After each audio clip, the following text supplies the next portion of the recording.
Virgo, welcome to your reading for the full moon in Aries, which happens on the 1st of October 2020. So this is a bit of an interesting month, Virgo. Not only do we have a full moon topping the month, but we've also got one tailing the month. So on Halloween, we'll have a full moon in the signs of Taurus and Scorpio to look forward to. And on top of that, we've got a whole lot of other things going on. Mercury going retrograde about sort of mid-month near to the new moon. So tons of things going on, quite a kind of dramatic and eventful month. So with that in mind, let's get into a forecast for the next 2 weeks. So as you can see, I've got the cards here from the Arcana of Astrology, and we've got the sun and the moon, which will be on opposite sides of the horizon. But we are doing a reading for you, so let's pop you in the first house. That's kind of your house. That's the way that I read, is as if Virgo was rising. So if Virgo isn't your rising sign, do go and check out the reading for your ascendant, because it will be more accurate in terms of these house placements. Right, so what I'm going to do is I'm going to do a geomancy reading and look at the main planetary aspects and players and the energies surrounding those in the 3D. And this reading is designed to dovetail with the extended forecast that I've done for members on the energies in terms of the planetary cosmic weather for the next 2 weeks, for this particular full moon. So do check that out. And if you aren't a member, then go to astrologysphere.com/subscribe and sign up, and you'll get access to the membership area of my website free. So, something to bear in mind. Otherwise, of course, you can watch the shortened version on my YouTube channel. So I've had a piece of quartz shard sitting on the cards. So let's see what wants to come through. So what I'm doing this time is I am going to draw cards for each of the 12 houses, but then I'm only going to look at the energies for the key houses that kind of come up, that are highlighted either by the planets, by aspects, or during the reading. And then I'll clarify those with some trinkets from the Magpie Oracle. And then we'll round off your reading with some advice from the Universe Has Your Back Oracle by Gabbie Bernstein. So all the details of the oracles and packs that I use are below in the description box. Also, if you are having trouble hearing my videos, if they're a little bit soft, there is I think they call it a plugin. It's the YouTube Enhancer, which you can plug into your browser, and it will help to boost volume levels. And it can also do things like cut out ads if you don't want ads, and so on and so on. So you might find that useful. Not that I get endorsed or anything like that to promote it, but I've had a lot of trouble with sound in my videos, with sound levels, and that might solve the problem for you. Of course, if you're interested in my Geomancy ebook and cards, then those details are also in the description box. So the cards are really jumping today. They definitely want to speak. So let's cut them and find out what's going on for you over the next 2 weeks. So that kind of wants to jump out. So let's see what's happening.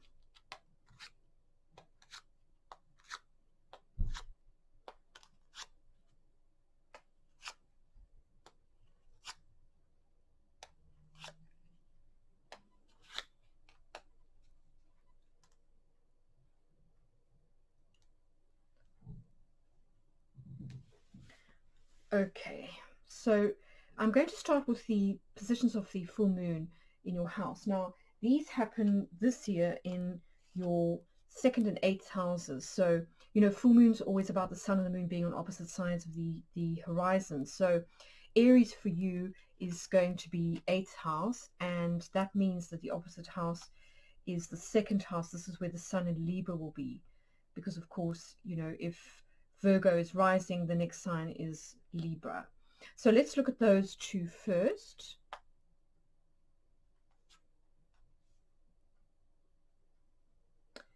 So it does look to me as though you are going to be closing out a cycle, possibly a karmic one, to do with financial loss or disappointment related to combined resources, shared resources with other people.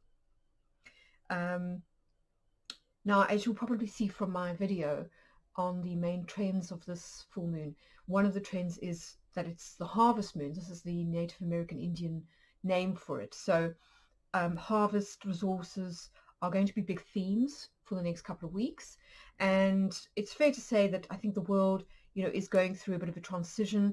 It's probably going to be reflected in people's personal finances as well as in the sort of economies, so the macroeconomic level, the sort of the macrocosmic level. So you are clearly not going to be an exception when it comes to that. But it seems to me as though instead of anything for you to worry about, it looks to me as though worries are going to start to disappear.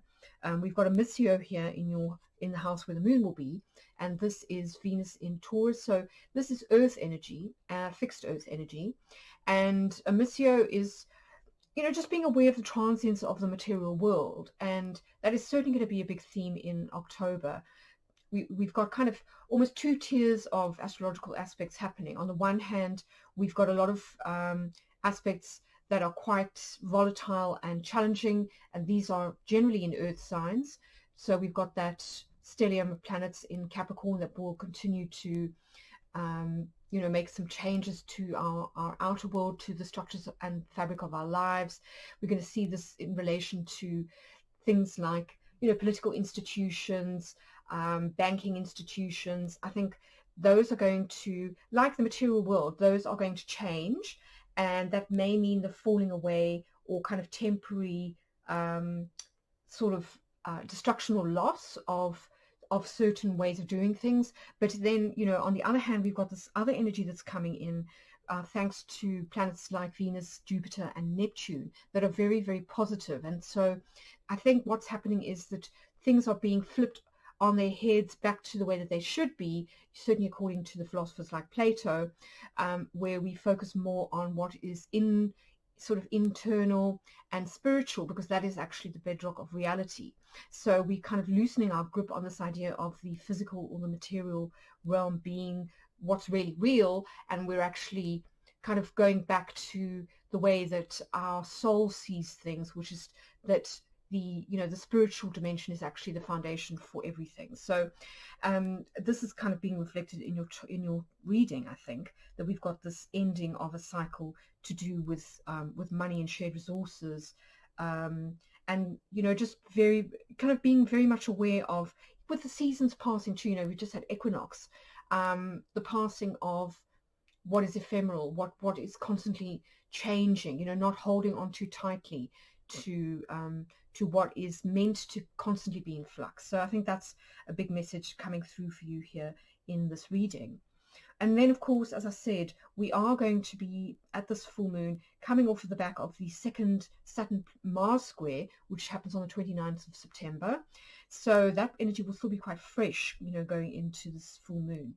So Mars is currently also in Aries, retrograde in Aries, and it will be making a conjunction to Black Moon Lilith, which is actually a hypothetical point. It's the dark point of the moon that faces away from the Earth. And so we do need to be a little bit careful of projecting difficult emotions, taboo emotions onto other people at the full moon, because of course that is usually a time of heightened emotion. So that's just something to be aware of. So say, for example, this is about loss of trust, because it doesn't always have to be about physical resources. It can be about emotional ones.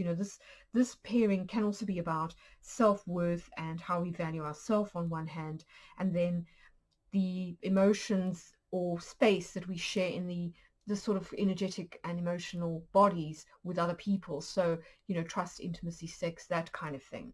So on that level, it may be that you've been you feel like you've been used or abused, or there may be some buried resentments relating to past experiences with other people. Maybe you felt that you were bullied, for example. Maybe you felt that a partner was abusive to you on some level. And the key thing now is to really focus on kind of sovereignty and self-empowerment. That's the main theme the message of Aries, the sign of Aries. You know, it's all about kind of taking personal responsibility for how we choose to react to things. You know, sometimes it means forgiving in order to move on, not to condone behavior that's happened before, but just to realize that if we kind of hang on to those feelings of anger, resentment, bitterness, and so on, you know, we are the loser.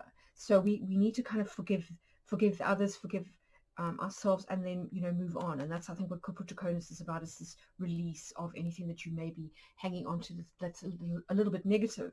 And then, of course, we've got Chiron that will be making a conjunction to the moon. Sorry, to the moon, not the sun. So Chiron will be making conjunction to the moon at this full moon. So this is a tremendous time of healing. And I think, you know, we're talking about those themes here anyway. So Chiron in Aries, I think, is about healing deep wounds.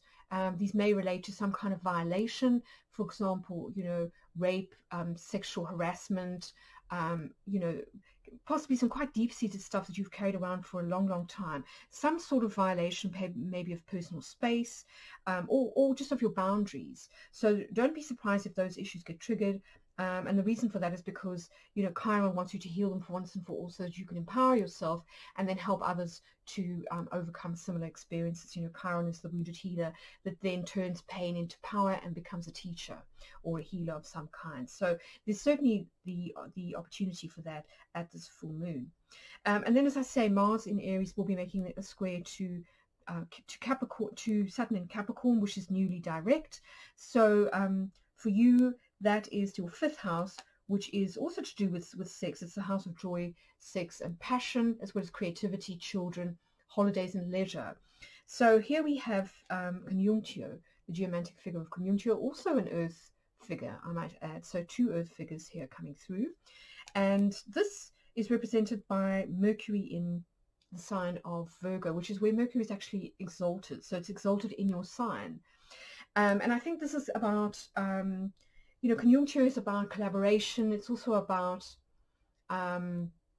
uniting opposites. So as I was saying, you know, if you do feel as though a part of you has kind of been split off, perhaps due to some kind of trauma relating to the eighth house, and this could be either financial or sort of physical or, you know, emotional abuse, or sort of an imbalance of some kind, then I think that Conjunctio here is asking you to sort of get really clear about how you want to sort of undergo some kind of alchemical transmutation. And, you know, a full moon is essentially all about that. It's about the uniting of the light and the dark forces, but in a way that is kind of polar. So we've got the moon and the sun sitting on opposite sides of the horizon, with the earth in the middle, and the earth in a way is kind of helping to alchemize this polarity into a kind of a unity. So this is what I think you're being asked to do here in the fifth house.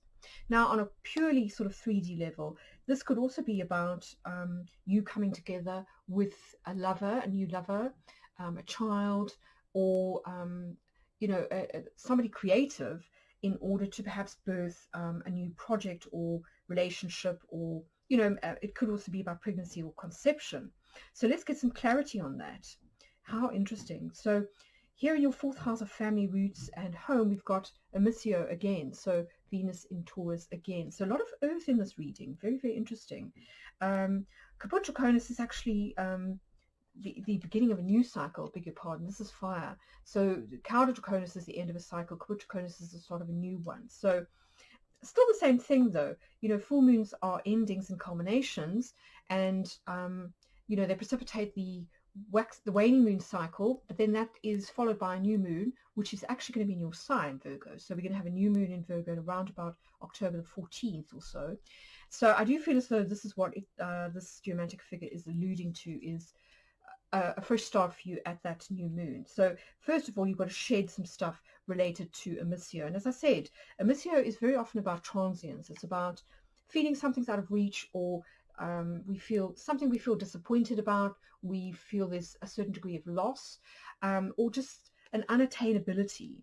So it could be, for example, that you feel as though you've missed out on a legacy, because the eighth house can be legacies, something to do with the will, or it could have something to do with a family property, for example, which is maybe why we've got the 8th and the 4th house being emphasized here. You know, this could be about, for example, a family home that you've somehow feel that you missed out on, or maybe you feel that you didn't get it for the right price.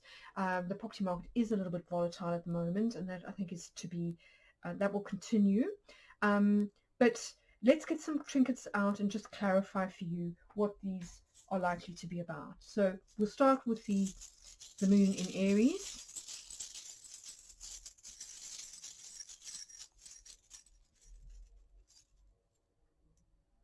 Yes, so this is the letter which in the Lenormand system is to do with written communications, sometimes contracts. So it could be, as I say, that there's some kind of contractual dispute going on here, where you feel that you got the raw end of the deal.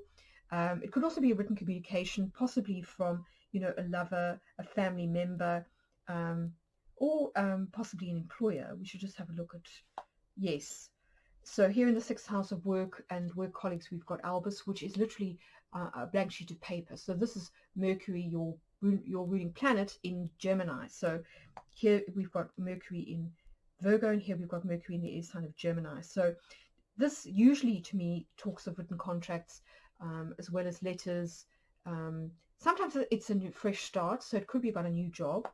But, you know, in this case, I'm wondering whether there's some kind of contractual dispute here going on to do with a job, or whether it has to do with some kind of letter. You know, maybe you got a rejection letter after applying for a job and you're feeling a little bit down in the mouth. But I think this Capricornus is saying that there is something new coming in for you, maybe a new way to earn income, you know, 2nd house. So let's just pull a trinket for that Sun in Libra in the 2nd house. Yes. So here we've got the mouse, and for me this is generally about some kind of financial loss or a feeling of worry. So I think, you know, money's probably been a little bit tight for you. Maybe you've lost income as a result of being let go from a job, or you've got reduced hours, or there's some kind of amendment possibly to a work contract, and that has led to a loss of income. Maybe you're freelance and you're not getting as much work commissioned as usual, or something that was commissioned before got cancelled because maybe the company can't afford to pursue the project anymore. So there's definitely been a sense of loss here. But I think with Capricornus, there is definitely a new cycle starting for you at that new moon in Virgo mid-month. So, you know, that new moon will coincide with a very magical transit, the Jupiter-Neptune sextile, and this will be the 3rd pass of this wonderfully magical and expansive energy that happened in, I think, about the 20th of February, and then the end of July, and this will be the final pass. So I do feel as though, you know, if you've put in any hard work, particularly involving a creative project, or you've been trying to manifest something, perhaps, you know, more income, or income from something that kind of lights your fire as far as your passion is concerned, your creativity, then I do think that you're going to see signs of that, you know, at that Jupiter and Neptune sextile, which happens close to the new moon in Virgo. So let's just have a trinket for that 5th house to see whether it relates to a creative project. Interesting. So you definitely are a little bit, you have your doubts about something or someone here in, you know, relating to this conjuncture in the 5th house. And as I said, this is where we've got Saturn, Pluto, and Jupiter sitting. Now, don't forget that, as I say, Jupiter is sitting in this house, and it's going to be making a sextile to Neptune here in your 7th house at that next new moon. So you might have your doubts now that things are going to come together, but there's every indication here that they will, given, you know, the fantastic potential of the planets. And I think this alludes to what I was saying earlier, that what we're seeing in the physical world is not necessarily a true reflection of what's going on in the spiritual dimensions and internally. So we really need to kind of let go of this need for proof at the moment in the physical dimensions, because things are manifesting very slowly in the spiritual dimensions, and we need to have faith that those will eventually manifest in the physical world. But we won't see evidence of that for some time, I don't think, until December. you know, possibly with that final solstice eclipse that we've got, which is close to the Saturn-Jupiter conjunction in Aquarius. So I think that's when things will really come together for you in terms of work. But that's not to say that you won't get a few crumbs in the meantime. So let's pull a trinket for the 6th house. Interesting. So this is the heart. So I do feel as though a job or kind of work that kind of lifts up your heart, that's close to your heart, you know, can potentially happen. You know, as I say, Albus for me is a blank sheet of paper, so a fresh start. So you could well be getting some kind of notification or communication coming in about a job that will really kind of light you up. So that looks really positive. Let's have a look at 10th house. Yes. So the end of a cycle here. What was I saying about the end and the beginning of a new cycle? So I do really feel as though this is the south node of the dragon, which is, you know, in your 10th house of career. So I do really feel as though this 2-week period of the waning moon is really about the end of a cycle when it comes to your career, and the start of a new cycle that will get underway at that new moon in Virgo. So just have a little patience, Virgo. Don't worry too much. Things are going to improve. So let's have a trinket for that 10th house geomantic figure.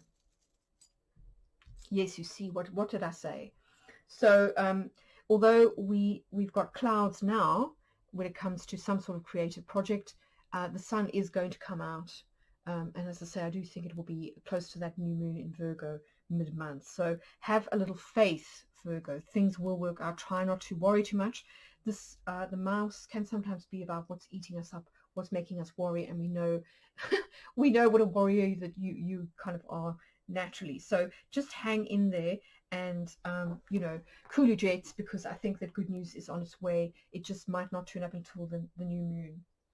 So let's finish with an oracle card from the Universal back oracle deck.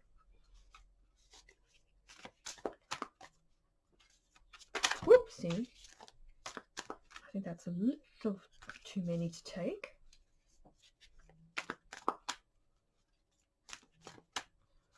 I do love this deck with its full moon on the back. So perfect for my my new and full moon readings. So what message, what parting message do we have for Virgo at the full moon in Aries?